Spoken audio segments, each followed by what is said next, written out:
Hey guys, Coach Scott here with HoopSense. Today we're going to be talking about shooting. We're going to give you an easy to follow, easy to teach, 9-principle breakdown of how to shoot a basketball.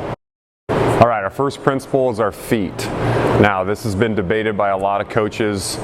Do we want to go 10 toes to the basket, straight on? Do we want to have a 45-degree turn?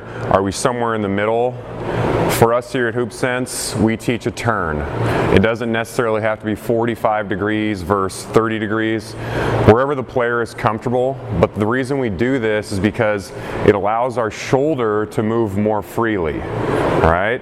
And in terms of our stance, we have some shooters that we work with that start out with a wide stance.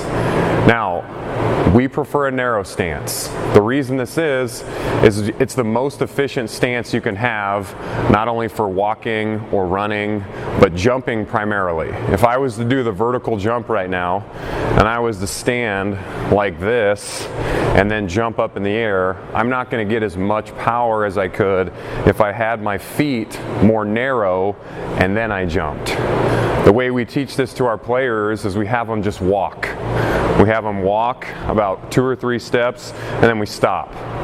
And wherever their feet are, that's where we want them to put them. So feet is slight turn. If I'm a right-handed shooter, I'm turning slightly to the left, and the width is the same width that I would walk with.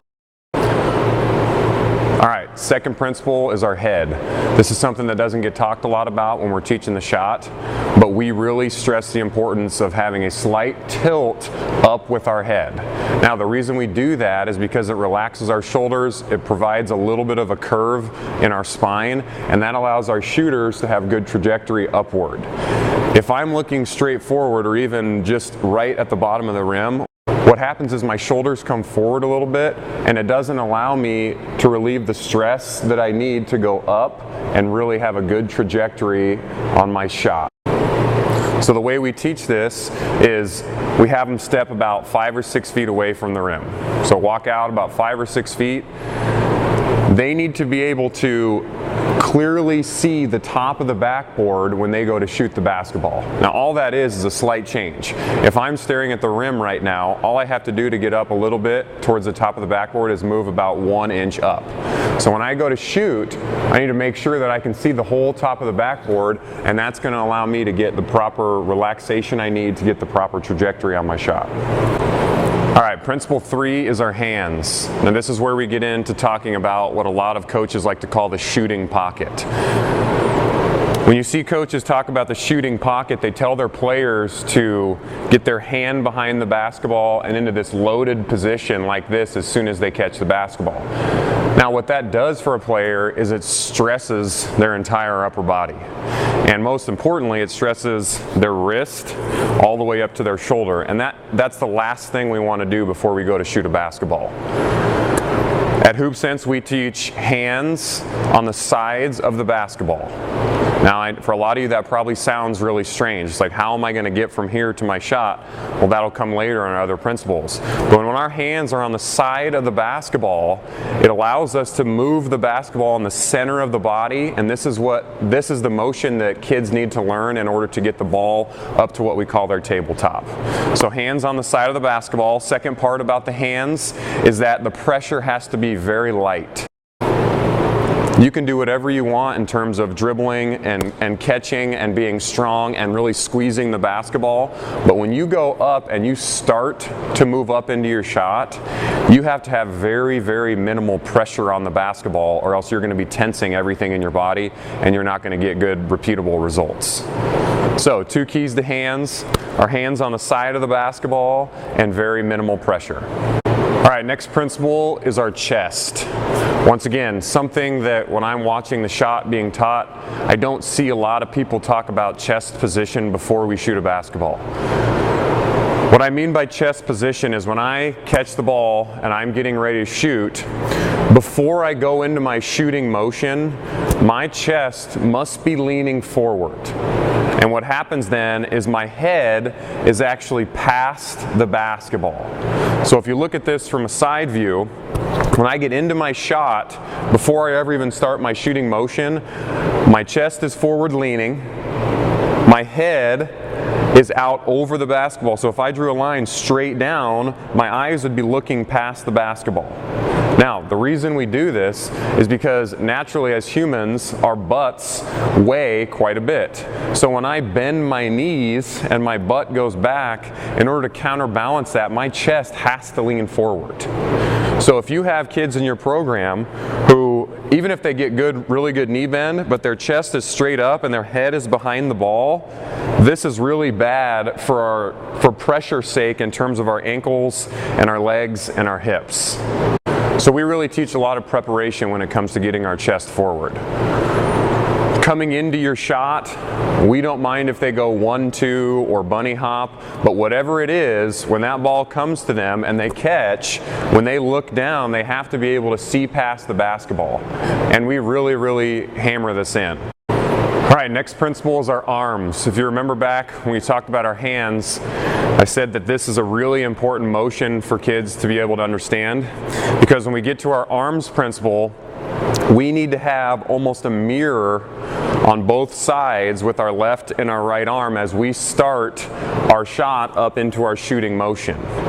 The reason we do this is because everything in the center of our body creates balance and efficiency. We don't want one arm to be locked and loaded right here and the other arm relaxed, and as I go up, that's really hard to teach players. If I'm working with a 6 or a 7-year-old and I say, okay, get into the shooting pocket and have that hand behind the basketball and that wrist cocked and then that left arm over here bent a little bit, that's super confusing. So we really simplify it and we say mirror with the arm. So my right arm and my left arm are doing the exact same thing all the way up to my tabletop, which is that point that we get to right before we shoot it. So what that looks like is when I catch the ball, I have the ball down with my hands on the side of the basketball, and all I do is bring it up to here. And when we get into our next principles, you're going to see what happens next, but this is the motion that we need to understand. Arms are mirroring each other, left and right. All right, next principle is the dip. This is really important for younger players, especially the weaker ones that have a really hard time getting the ball to the basket. When they catch a basketball, not only do their arms have to stay in line, but they have to bring that ball. If I catch it right here at my chest, I have to come down first as I prepare my shot, and then with my arms staying in line, I need to bring it up through the center of my body. It's kind of like their wind up if you're looking for baseball analogies. So as they catch it here, we don't want them to go straight up into their shot from their chest. We need them to bring it down through the center of their body, straight up with their arms in line, and then up to their tabletop before they shoot it. All right, next principle is finger to forehead. So when we're talking finger to forehead, we're talking about how we hold the basketball. We have a lot of players that will have a pocket with their ball, and we have some players that might be a little bit more closed down. And either way, that's fine as long as they're comfortable, but the most important thing is that we are holding the basketball so that the center of our finger is on the center of the ball. If I hold the basketball like this, you can see that this pointer finger is directly under the center of the basketball. So as I go to shoot it, and we do everything that we've talked about before, and I bring the ball up, what's going to happen is my pointer finger is going to go to the center of my forehead. Everything stays in line in the center of our body. Now, a lot of coaches will say you need to have your elbow tucked in like this. Well, that's really hard on your shoulder. There's a reason why when we wave, we don't tuck our elbow in and stick our arm straight up and wave, because this is a natural motion.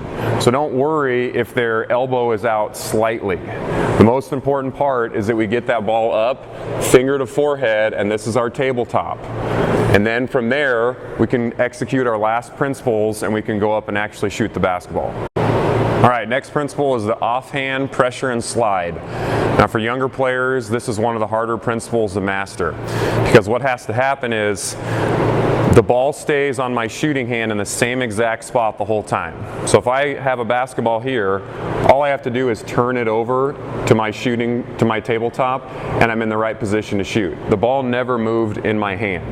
But in order to execute this, what has to happen is as I come up, let's go from this angle, as I come up to shoot the ball, and I turn the ball over, my offhand is actually going to slide around the ball. So that means I have to have very little pressure with my offhand on the basketball. We don't need them to keep their offhand in the same spot the entire time because you never know where you're going to catch the basketball. And that's why putting all those principles together, we catch hands on the side of the ball, mirror, and then here is where our offhand slides when we get to our tabletop, and then we can go up to shoot it. So make sure when you're teaching that, as it comes up, the offhand slides around, but my shooting hand never changes position. All right, last principle is jump, snap, release. So the hard part is over with. If you can get your players to do everything we just talked about up until this point right here, everything else is pretty natural. Now, a lot of coaches talk about timing with ankle extension and hip extension and shoulder extension. That all comes naturally, especially to younger kids. There's not many players that are going to jump and then stay bent on the ball and shoot up here. Everything is going to naturally come together when I go to release the basketball. So if we've gotten to that point where we've put everything up to this point, all that happens now is that I extend up with the basketball as I jump.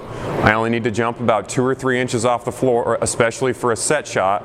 And then I'm just going to push, snap, and hold for just a second. And when I look up, my hand should be going directly through the rim. If I'm off to the side, I'm probably missing shots to the left or right, and we want to be missing short or long, not left or right. So once again, we get to this position, I'm here, I push up, I jump, I push, snap, and then I hold this for just a second. You don't have to have kids hold their follow through for 5 seconds. Just have them snap and look and make sure that they're pointing straight down with their fingers. When you shoot the basketball, your fingers should come off, so you are shooting either with your pointer or your second finger, and that's about it. Your outside, your ring, and your pinky finger should not be doing much on the basketball. So really get them to understand that feeling of shooting, snapping, fingers come off the basketball, and then they're creating backspin. There has to be backspin. If the player does not have backspin, you have to work with them until they can get it. They're never going to be successful if the ball is either knuckleballing or spinning forward.